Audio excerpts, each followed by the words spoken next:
வணக்கங்க. இந்த வீடியோவில் நம்ம பார்க்க போகிற டாபிக் என்ன அப்படின்னா, பாவத் பாவம் இயங்கும் விதம். அதாவது பாவத் பாவம்னா என்ன அப்படின்னா, ஒரு பாவகத்துக்கு அது எத்தனாம் பாவகமாக வருது அப்படிங்கிறது தான் பாவத் பாவகம். இது எப்படி இயங்குது அப்படிங்கிறத பார்க்க போகிறோம். இதில் தவறாக பார்க்கக்கூடிய முறை எப்படி, கரெக்டாக பார்க்கக்கூடிய முறை எப்படி அப்படிங்கிறது தான் இந்த வீடியோவில் பார்க்க போகிறோம். இப்போ இது ஒரு உதாரண ஜாதகம். இதில் லக்னம் ரிஷப லக்னம். 11ஆம் இடத்துல 2ஆம் அதிபதி புதன் போய் நிற்கிது. 2, 3, 4 2, 5 கூடிய புதன் 11ல் நிற்கிது. பூரட்டாதி நட்சத்திரம் குருனுடைய நட்சத்திரத்தில் நிற்கிது. குரு பார்த்தீங்க அப்படின்னா பூச நட்சத்திரத்தில் நிற்கிது, சனியினுடைய நட்சத்திரம். சனி துலாமில் இருக்குது. இப்படி வச்சுக்கிட்டோமே. இது எப்படி இயங்குது அப்படின்னு பார்க்க போகிறோம். இப்போ ஒருத்தருக்கு புதன் திசை வருது. திசா பற்றி நான் பார்க்குறதில்ல, இருந்தாலும் இந்த பாவத் பாவம் அப்படிங்கிறது எப்படி இயங்குது அப்படின்னு சொல்கிறதுக்காக தசாபுத்தி பயன்படுத்துகிறோம். இப்போ புதன் திசை நடக்குது அப்படின்னா எந்தெந்த பாவகங்கள்லாம் இயங்கும் அப்படின்னு நம்ம பார்க்க போகிறோம். நமக்கு தெரிஞ்சது எல்லாம் ஒன்று தான். இப்போ லக்னத்துக்கு 12 கட்டங்கள் இருக்குது. ஒரு கிரகம் எங்கே நிற்கிதோ அந்த பாவகத்தை இயக்கும் அப்படிங்கிறது உங்கள் எல்லாருக்குமே தெரியும். அப்போ இங்கே 11ஆம் பாவகம் இயங்கும். புதன் வந்தால் 11ஆம் பாவகம் இயங்கும். புதனுடைய வீடுகள் 2, 5 அது இயங்கும் அப்படிங்கிறது உங்களுக்கு தெரியும். அப்போ நீங்கள் என்ன நினைப்பீங்க அப்படின்னா, புதன் தசை வரும்போது என்னென்ன இயங்கும் அப்படின்னா 2ஆம் பாவகம், 5ஆம் பாவகம், 11ஆம் பாவகம் இந்த 3மே இயங்குது அப்படின்னு நீங்கள் எடுத்துக்குவீங்க.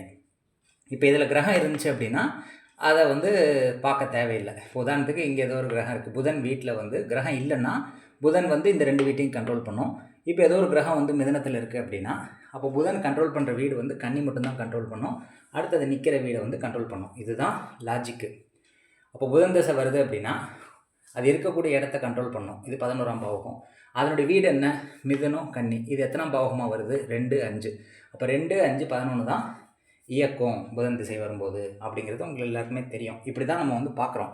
ஆனால் இதுதான் முற்றிலும் தவறு அப்படின்னு சொல்கிறதுக்காக தான் இந்த பாவத் பாவகம் எப்படி இயங்குது அப்படின்னு நான் சொல்ல போகிறேன். நம்ம நார்மலாக நேரடியாக பார்த்தா 2, 5, 11 மட்டும்தான் இயங்குது, மற்ற பாவங்கள் எதுவுமே இயங்கலைன்னு நீங்கள் நினைக்கிறீங்க. அதுதான் தவறு. இது எப்படி இயங்குதுன்னு பார்ப்போம். இப்போ லக்னத்துக்கு 11ஆம் இடத்துல புதன் குரு நட்சத்திரத்தில் இருக்குது. இப்போ இந்த புதன் அப்படிங்கிற கிரகத்தை வச்சு என்னென்ன பாவகம் இயங்குது அப்படின்னு பார்ப்போம். லக்னத்துக்கு அது 11ஆம் பாவகம் இயங்குது. 2ஆம் பாவகத்துக்கு அது 10ஆம் பாவகம். 3ஆம் பாவகத்துக்கு அது 9ஆம் பாவகம். 4ஆம் பாவத்துக்கு அது 8ஆம் பாவகமாக வரும். 5ஆம் பாவத்துக்கு அது 7ஆம் பாவகமாக வரும். 6ஆம் பாவகத்துக்கு அது 6ஆம் பாவகமாக வரும். 7ஆம் பாவகத்துக்கு அது 5ஆம் பாவகமாக வரும். 8ஆம் பாவகத்துக்கு அது 4ஆம் பாவகமாக வரும். 9ஆம் பாவகத்துக்கு அது 3ஆம் பாவகமாக வரும். 10ஆம் பாவகத்துக்கு 2ஆம் பாவகமாக வரும். 11ஆம் பாவகத்துக்கு அது 1ஆம் பாவகமாக வரும். 12ஆம் பாவகத்துக்கு அது 12வது இடமாக வரும். அப்போ ஒரு கிரகம் 12 பாவகத்தையும் ஒரே டைமில் இயக்குது. நம்ம என்ன பண்ணுறோம் அப்படின்னா, லக்னத்தை எடுத்துக்கிட்டு லக்னத்துக்கு அது எத்தனை இடத்துல இருக்கோ அந்த பாவகம் இயங்குது, அதனுடைய வீடு இயங்குது அப்படின்னு சொல்லி தப்பாக பார்த்துட்ருக்கோம். அப்படி அது இயங்கலை. ஒரு கிரகம் 12 பாவகத்தையுமே இயக்கும். அப்போ நீங்கள் எப்படி பார்க்கணும் அப்படின்னா, எதெல்லாம் 6, 8, 12ன்னு ஃபஸ்ட்டு எடுத்துக்கோங்க. எதெல்லாம் உங்களுக்கு லாஸை கொடுக்கக்கூடிய பாவகங்கள் அப்படின்னு நம்ம பார்ப்போம். இப்போ உதாரணத்துக்கு 6, 8, 12 தான் லாஸை கொடுக்குறது. அப்போ 8வது பாவகமாக எதுக்கு வருது? 4ஆம் பாவகத்துக்கு இது 8வது பாவகம். லக்னத்துக்கு 4ஆம் பாவகம் என்ன? 1, 2, 3, 4. சிம்மம் தான் 4ஆம் பாவகமாக வருது. இந்த 4ஆம் பாவகத்துக்கு புதன் நின்றது 8ஆம் பாவகம். 1, 2, 3, 4, 5, 6, 7, 8. அப்போ 4ஆம் பாவகத்துக்கு அது 8ஆம் பாவகமாக வந்ததுன்னு வச்சுக்கோங்களேன். அப்போ 4ஆம் பாவகங்கிறது எதை குறிக்குது? கல்வியை குறிக்குது. அதுக்கப்புறம் பார்த்திங்கன்னா வண்டி வாகனத்தை குறிக்குது, வீடை குறிக்குது.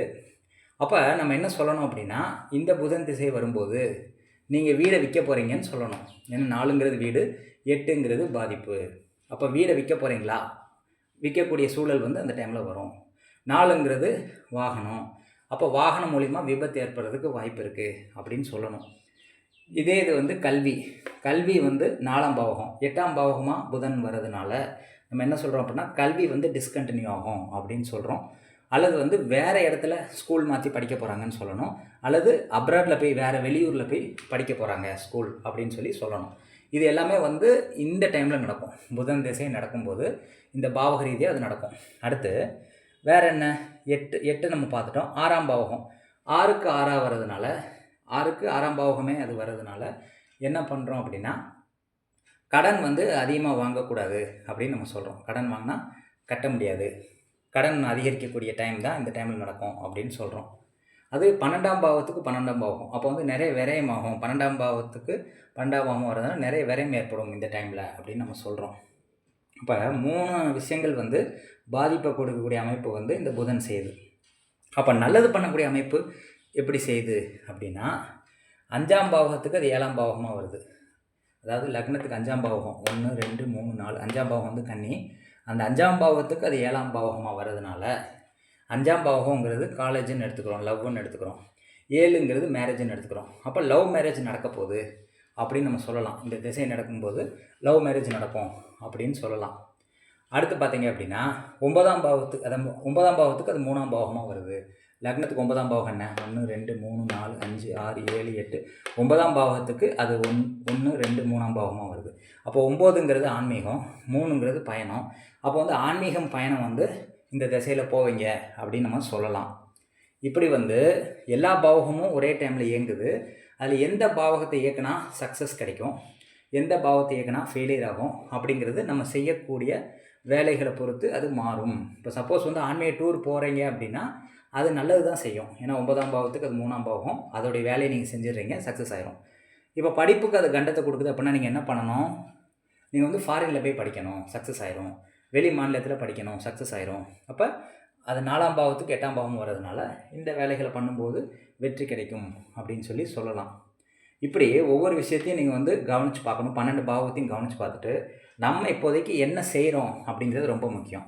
இப்போ படிக்கிற பையனாக இருந்தால் அவன் ஸ்கூல் வந்து மாறி படிக்கலாம். இப்போ உங்களுக்கு 40 வயசு ஆகுது. இப்போ புதன் திசை வருதுன்னா நீங்கள் எப்படி ஸ்கூல் மாறுறது? அப்போ அந்த ஸ்கூல் அப்படிங்கிற அந்த இதே இருக்காது. ஸ்கூல் அப்படிங்கிற படிக்கிற டைமில் தானே இருக்கும். அப்போ வந்து படிக்கும் இது வந்து இருக்காது.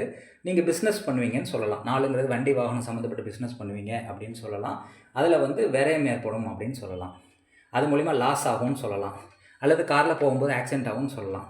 அப்போ நீங்கள் என்ன பண்ணணும் அப்படின்னா, இது சம்மந்தப்பட்ட விஷயங்களை வந்து அந்த டைமில் இயக்கக்கூடாது. இந்த திசை வரும்போது இயக்குனீங்கன்னா பாதிப்பு வரும் அப்படின்னு சொல்லணும். புதுசாக வந்து வண்டி வாங்கக்கூடாதுன்னு சொல்லணும் இந்த டைமில். இதெல்லாம் வந்து புதன் இயக்கக்கூடிய பாவத்தை வச்சு சொல்கிறது. இப்போ புதன் என்ற நட்சத்திரம் வந்து குரு நட்சத்திரம். குரு எங்கே இருக்குன்னா லக்னத்துக்கு 3ல் இருக்குது. அப்போ குருவும் இந்த இடத்துல வந்து வேலை செய்யும். புதனை விட குரு தான் அதிகமாக வேலை செய்யும். அந்த குருவுடைய வேலையை புதன் எடுத்து செய்யும், அவ்வளோதான். இப்போ புதன் திசை வருதுன்னா புதன் மட்டும் இயங்காது.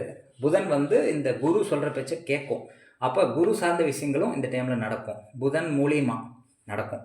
அது நட்சத்திர ரீதியாக என்னென்ன பாவகம் கனெக்ட் ஆகுது அப்படின்னா, லக்னத்துக்கு 3ல் வந்து குரு இருக்குது, அது லக்னத்துக்கு 3ஆம் பாவகம். 2ஆம் இடத்துக்கு அது 2ஆம் பாவகம். 3ஆம் இடத்துக்கு அது 1ஆம் பாவகம். 4ஆம் பாவத்துக்கு அது 12ஆம் பாவகம். 5ஆம் பாவத்துக்கு 11ஆம் பாவகம்.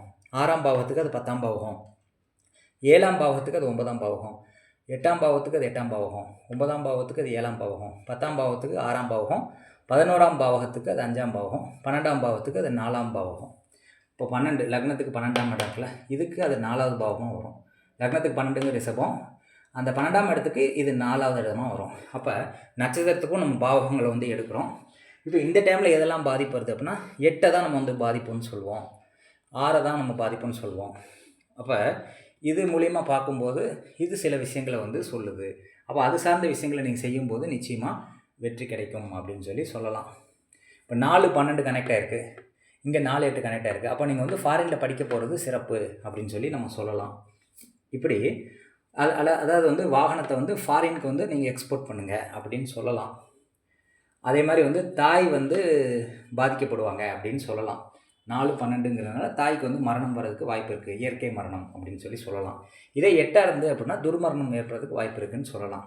ஆனால் நீங்கள் அது இயக்கினா மட்டும்தான் அது வந்து இயங்கும் அப்படிங்கிறது என்னுடைய கருத்து. உங்களுடைய செயல்பாடை பொறுத்து தான் இந்த பாவகம் இயங்கும். இப்போ நீங்கள் 4ஆம் பாவத்தை ஆக்டிவேட்டே பண்ணல அப்படின்னா அது இயங்காது. 4ஆம் பாவகம்னா வண்டியே நீங்கள் பயன்படுத்துறதில்ல அப்படின்னா அது இயங்க போகிறதில்ல. அதே மாதிரி இப்போ கல்வி சார்ந்த விஷயங்கள் செய்யலைன்னா அது இயங்க போகிறதில்ல. அப்படி ஒவ்வொரு விஷயத்துக்கு ஆன்மீக சார்ந்த விஷயங்கள் நீங்கள் செய்யலைன்னா அது இயங்க போகிறதில்ல அப்படின்னு சொல்கிறோம். இப்போ 9 7 கனெக்ட் ஆச்சு அப்படின்னா கோயிலில் திருமணம் நடக்கிறது தான் 9 7. 9ங்கிறது கோவில், 7ங்கிறது திருமணம். அப்போ கோயில் திருமணத்துக்கு நீங்கள் போகிறீங்கன்னா அது வந்து சக்ஸஸை கொடுக்கும். கோயில் திருமணம் நிறைய அட்டன் பண்ணிங்கன்னா அது வெற்றிகளை தேடித்தரும் அப்படின்னு சொல்கிறோம். கோயில் சார்ந்த விஷயத்தில் வந்து நீங்கள் பார்ட்னர்ஷிப் போட்டு எதாவது பிஸ்னஸ் பண்ணுறீங்கனாலும் சக்ஸஸ் கிடைக்கும் அப்படின்னு சொல்லுது. இப்படி இது சில 12 பாவங்களையும் கண்ட்ரோல் பண்ணுது குரு. இது ஒரு 12 பாவங்களை கண்ட்ரோல் பண்ணுது. இப்போ நீங்கள் எந்த பாவகம் இயங்குதுங்கிறத எப்படி கண்டுபிடிக்கிறது? இந்த குழப்பத்துக்காக தான் என்னோடய ஆராய்ச்சியில் வந்து எந்த பாவகத்தையும் நான் பார்க்க தேவையில்லைன்னு சொல்கிறேன். உங்களுக்கு புரியுதா? நான் வந்து எல்லாமே தெரிஞ்சு தான் நான் அதை பார்க்குறது இல்லை. தெரியாமல் ஒன்றும் நான் வந்து பார்க்காம இல்லை. இப்போ நீங்கள் நினைக்கலாம், இவன் வந்து பாவகமே இல்லாமல் பலன் சொல்கிறான், இவனுக்கு என்ன தெரியும் அப்படின்னு நினைக்கலாம். எல்லாமே ஆய்வு பண்ணி எத்தனை பாவகம் தான் இயங்குதுன்னு பாருங்கள். மென்டல் ஆயிடுவோம். நம்ம வந்து இத்தனை பாவத்தையும் இயக்கிட்டு இருந்தோம் அப்படின்னா பைத்தியம் பிடிச்சி போய் அலைவோம். அதனால தான் நான் வந்து பாவகத்தையே பார்க்க தேவையில்லை. அது இருக்கக்கூடிய நட்சத்திரத்தை மட்டும் நீங்கள் இயக்கினா போதுங்கிற கன்க்ளூஷனுக்கு நான் வந்தேன். இப்போ புதன் வந்து குரு நட்சத்திரத்தில் இருக்குது, குரு வந்து சனி நட்சத்திரத்தில் இருக்குது. சனி வந்து எந்த நட்சத்திரத்தில் இருக்குதுன்னு பார்த்துட்டு அந்த ஓனரை மட்டுமே வந்து நம்ம ரொட்டேஷனாக எடுத்து அதை வச்சு நம்ம பலன் சொல்லலாம். அது ஒர்க் ஆகுது ரியாலிட்டியில். அதை தான் நான் மாடிஃபை பண்ணி சிம்பிளிஃபை பண்ணி எளிமையாக சொன்னால் நீங்கள் என்ன நினைக்கிறீங்க அப்படின்னா எனக்கு ஒன்றும் தெரியாதுன்னு நினைக்கிறீங்க. அதுவே ஒருத்தன் வந்து 100 புக்கு எழுதி பக்கமாக நோட்ஸ் எடுத்து 2 லட்சம் ஜாதகத்தை அனலைஸ் பண்ணி தவறான ப்ரெடிக்ஷன் கொடுத்தான் அப்படின்னா அவனை நீங்கள் நம்புறீங்க. நம்ம வந்து எளிமையாக ஒரு விஷயத்த சொன்னோம் அப்படின்னா எனக்கு எதுவும் தெரியாதுன்னு நீங்கள் நினைக்கிறதுக்கு வாய்ப்புகள் இருக்குது. தெரியாமல் கிடையாதுங்க, எல்லாமே தெரிஞ்சு தான் இந்த பாவகம் தேவையில்லை அப்படிங்கிற கன்க்ளூஷனுக்கு வந்து நான் நட்சத்திரத்தை மட்டும் எடுத்து பலன் சொல்கிறேன். தெரியாமலாம் கிடையாது. இப்போ நீங்கள் எடுக்கிறது தான் தப்புன்னு சொல்கிறேன் நான். இப்போ நீங்கள் பாரம்பரிய ஜோதிடத்தில் நீங்கள் என்ன சொல்கிறீங்க? புதன் திசை வந்துச்சு அப்படின்னா 2, 5, 11 தான் இயங்கும்னு நீங்கள் சொல்கிறீங்க. அதுவே தவறானது. ஒவ்வொரு இந்த கிரக ரீதியாக ஒரு 12 பாவம் இயங்குது, நட்சத்திர ரீதியாக ஒரு 12 பாவம் இயங்குது. இதில் நீங்கள் எதை பண்ணுவீங்க, எதை பண்ணாமல் இருப்பீங்க? எல்லாமே எல்லா டயத்தையும் இயங்குது அப்படிங்கிறதுனால தான் நான் வந்து தசாபுத்தியே தேவையில்லைன்னு சொல்கிறேன். இந்த பாவகம் எல்லாமே இயங்குறதுனால தான் இந்த குளறுபடி ஏற்படும் அப்படிங்கிற காரணத்தினால தான் இந்த பாவகத்தையும் நான் பார்க்குறது இல்லை. அப்போ நான் எளிமைப்படுத்தி என்ன பண்ணியிருக்கேன் அப்படின்னா நட்சத்திர தொடர்பை மட்டும் எடுத்து அந்த நட்சத்திர ரீதியாக என்ன பலன்கள் இருக்கோ அதை மட்டும் சொல்லும்போது சிம்பிளிஃபைடாக 100% பெர்ஃபெக்டாக வருது பலன்கள். ஆனால் இதே நீங்கள் பார்த்தீங்கன்னா பரிகாரம்னா என்ன சொல்வீங்க?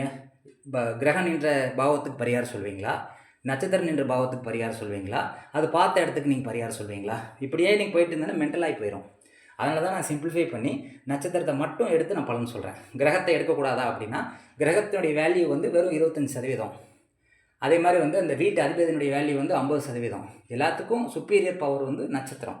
அதனால தான் நட்சத்திரத்தை மட்டும் வச்சு பலன் சொல்கிறேன். இது எல்லாமே தெரிஞ்சு தான் சொல்கிறேன், தெரியாமல் சொல்லலை. நீங்கள் நினைக்கலாம் பாவமே இல்லாமல் எப்படி அவன் பலன் சொல்கிறான் அப்படின்னா, ஒரு நட்சத்திரம் வந்து எல்லா இதுலேயுமே இருக்குல்ல. இப்போ உதாரணத்துக்கு வந்து குருவுடைய நட்சத்திரம் 3 பாவத்தை, குருவுடைய நட்சத்திரமே 6 பாவகத்தில் இருக்குது. அப்போ 6 ராசியை வந்து அந்த நட்சத்திரம் கண்ட்ரோல் பண்ணும். அப்போ நட்சத்திர சார்ந்த செயல்பாடு பண்ணிங்கன்னா 6 ராசி கண்ட்ரோல் ஆகும் அப்படிங்கிறது தான் அதில் சூட்சமம். அதனால் வந்து பாவகம் பார்த்து பலன் சொல்ல தேவையில்லைங்கிறது தான் என்னோடய கருத்து. எல்லா பாவமும் எல்லா நேரத்தில் இயங்குதுங்கிறதுனால தசாபுத்தி தேவையில்லை அப்படின்னு கான்செப்ட் நான் கண்டுபிடிச்சேன். இப்போ பாவகம் எல்லோரும் எப்படி பார்க்குறாங்க அப்படின்னா, இப்போ உதாரணத்துக்கு கண்டத்தை பார்க்கணும் அப்படின்னா 8ஆம் பாவத்தை 8ஆம் பாவகங்கிறது 3ஆம் பாவகம். அப்போ 8ஆம் பாவத்தை பார்ப்பாங்களாம், அடுத்து 3ஆம் பாவத்தை பார்ப்பாங்களாம். ரெண்டையுமே பார்த்துட்டு எப்படி ஆயில் இருக்குன்னு தீர்மானிப்பாங்களாம். இதுதான் வந்து தவறான கான்செப்ட்னு நான் சொல்கிறேன். 12ஆம் பாவத்துக்கு 12ஆம் பாவங்கிறது 11ஆம் பாவகம், 11ஆவது பாவத்துக்கு 11ஆம் பாவகங்கிறது 9ஆம் பாவகம், 10ஆம் பாவத்துக்கு 10ஆம் பாவங்கிறது 7ஆம் பாவகம், 9ஆம் பாவத்துக்கு 9ஆம் பாவங்கிறது 5, 8க்கு 8ங்கிறது 3, 7க்கு 7ங்கிறது 1, 6ஆம் பாவத்துக்கு 6ஆம் பாவங்கிறது 11ஆம் பாவகம், 5ஆம் பாவத்துக்கு 5ஆம் பாவங்கிறது 9ஆம் பாவகம், 4ஆம் பாவத்துக்கு 4ங்கிறது 7ஆம் பாவகம், 3ஆம் பாவத்துக்கு 3ஆம் பாவகங்கிறது 5ஆம் பாவகம், 2ஆம் பாவத்துக்கு 2ஆம் பாவங்கிறது 3, 1ஆம் பாவத்துக்கு 1ங்கிறது 1ஆம் பாவகம். இப்படி நீங்கள் வந்து கால்குலேட் பண்ணுறது வந்து தவறானதுன்னு சொல்கிறேன். இங்கே என்ன கிரகம் இருக்கோ அதுக்கு தான் நீங்கள் வந்து இந்த மாதிரி பாவகத்தை கால்குலேட் பண்ணணும். இப்போ புதன் இருக்குது அப்படின்னா புதனுக்கு வந்து அந்த பாவகம் எப்படி இயங்குது? இப்போ புதன் வந்து 11ஆம் பாவத்தில் இருக்குது. அப்போ 11ஆம் பாவத்துக்கு 4ஆம் பாவகத்தோட 11ஆம் பாவம் எப்படி தொடர்பு கொள்ளுது, 5ஆம் பாவத்தோட 11ஆம் பாவம் எப்படி தொடர்பு கொள்ளுதுன்னு சொல்லி இப்படி தான் நீங்கள் பார்க்கணுமே தவிர 12ஆம் பாவத்துக்கு 12ஆம் பாவம் அப்போ 11ஆம் பாவம் எப்படி இருக்குது, 10ஆம் பாவத்துக்கு 10ஆம் பாவம் 7ஆம் பாவம் எப்படி இருக்குது? இப்போ தொழிலை பற்றி பார்க்குறீங்க, அப்போ லக்னத்துக்கு 10ஆம் பாவத்தை எடுக்கிறீங்க, 10ஆம் பாவத்துக்கு 10ஆம் பாவங்கிறது 7ஆம் பாவமாக வரும். அப்போ 7ஆம் பாவத்தை நீங்கள் பார்த்துட்டு தொழில் நிர்ணயம் பண்ணக்கூடாது. இது வந்து தவறானது. இந்த பாவத்து பாவம் கால்குலேஷன் வந்து தவறானதுன்ற நான். அதாவது அங்கே நின்ற கிரகத்தை வச்சு தான் இந்த பாவத் பாவமே கால்குலேட் பண்ணணும். கிரகம் இல்லாத இடத்துல வந்து நீங்கள் 10க்கு 10, 9க்கு 9 நீங்கள் பார்த்துட்டு இருந்தீங்கன்னா பலன் தவறாக வரும். அப்போ இதுதான் கரெக்டாக வந்து பாவத் பாவம் இயங்கக்கூடிய முறை. அதை கிரக ரீதியாகவும் நட்சத்திர ரீதியாகவும் பாவங்கள் எப்படி கனெக்ட் ஆகுதுன்னு நான் போட்டிருக்கேன். ஆனால் அது எல்லாத்தையுமே பார்த்தீங்கன்னா ஒரு மனுஷன் மென்டல் ஆயிடுவான். அந்த ஒரு காரணத்தினால பாவகங்கிற கான்செப்டே தூக்கி போட்டாச்சு, தசாபுத்திங்கிற கான்செப்டே தூக்கி போட்டாச்சு. எல்லா நேரத்திலும் எல்லா பாவகமும் இயங்கும், எல்லா நட்சத்திரமும் இயங்கும், எல்லா தசாபுத்தியும் இயங்கும். அப்படிங்கிறதுனால தான் தசாபுத்தி தேவையில்லை, பாவகம் தேவையில்லைன்னு சிம்பிளிஃபை பண்ணி நட்சத்திரத்தை மட்டும் வச்சு பலன்னு சொல்கிறேன். அதனால் வந்து இந்த பாவத் பாவம் எப்படி இயங்குதுங்கிறது உங்களுக்கு புரிஞ்சுக்கும்னு நினைக்கிறேன். இது தவறான பாவத் பாவம் புரிதல் அப்படிங்கிறத நீங்கள் தெரிஞ்சுக்கோங்க. நன்றி, வணக்கம்.